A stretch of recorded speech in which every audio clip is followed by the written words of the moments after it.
एक जंगल में एक शेर रहता था। वह बहुत ही खतरनाक था।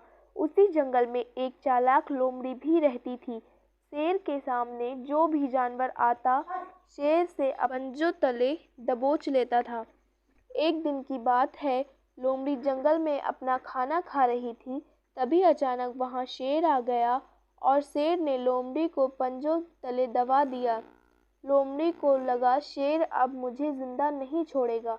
तभी चालाक लोमड़ी शेर से बोली, महाराज, मुझे इस जंगल में भगवान ने भेजा है ताकि मैं आपकी सहायता कर सकूं। लोमड़ी की बात सुनकर शेर को हंसी आ गई और बोला, चालाक लोमड़ी, तू कुछ भी कहेगी और मैं तेरी बातों पर यह विश्वास कर लूँगा। तू यह सब अपनी जान बचाने के लिए बोल रही है। लोमड़ी बोली, महाराज, आप जानते ही हैं जंगल में कोई मुझसे नहीं डरता, लेकिन आप देखेंगे कि भगवान द्वारा दी गई शक्तियों के कारण इस जंगल के सभी प्राणी भाग जाएंगे।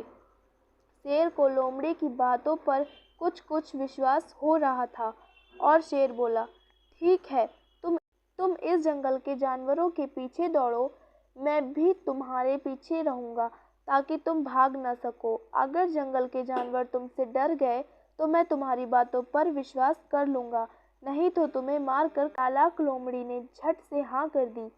अब जंगल में लोमड़ी आगे आगे दौड़ रही थी और पीछे पीछे शेर। जंगल के सारे जानवर लोमड़ी को देखकर भाग रहे थे। शेर को लगा लोमड़ी सच कह रही है। इसे ही देखकर जंगल के सभी जानवर भाग रहे हैं,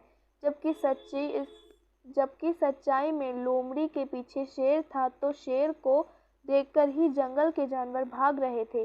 अब शेर को लोमड़ी की बातों पर विश्वास हो गया और शेर ने